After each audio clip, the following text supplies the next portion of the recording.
Lesson 3, Weather. This is one of our favourite topics in Ireland, so as before, listen and repeat. It is hot. Tá sé te. It is sunny.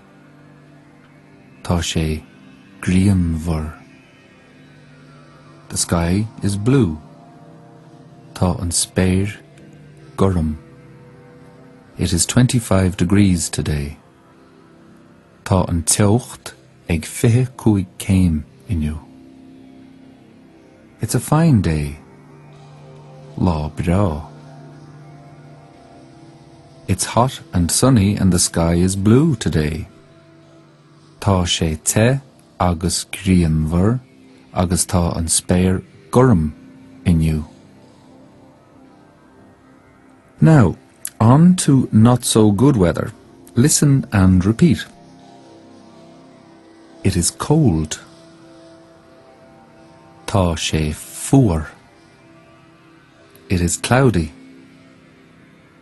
Tá sé scamallach. The sky is grey. Tá an spéir liath. There is a strong breeze. Tá láidir ann. The weather is terrible. Tá an aimsir uafásach. It's cold today with a strong breeze.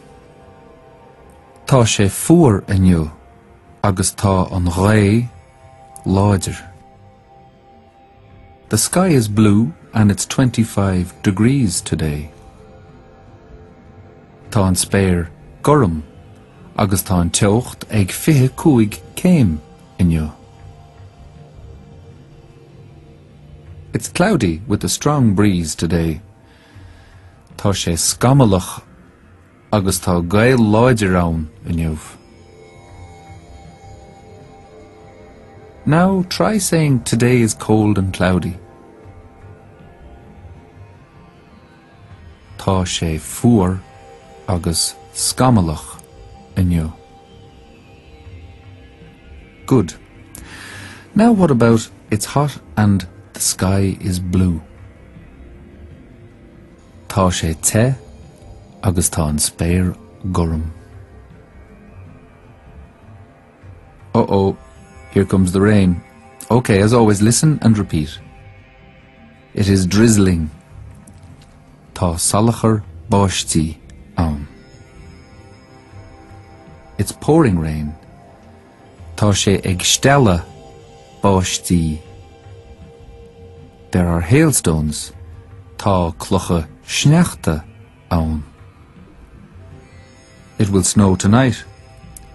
Tá sneachta anocht. What is the forecast? Cad é fuar na haimsire. There are hailstones and it will snow later. Tá clocha sneachta ann agus beidh sé a cur sneachta níos déanaí. Is rain forecast tonight?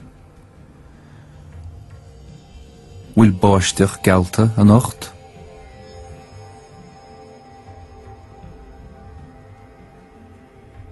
Now try saying, it's drizzling rain tonight.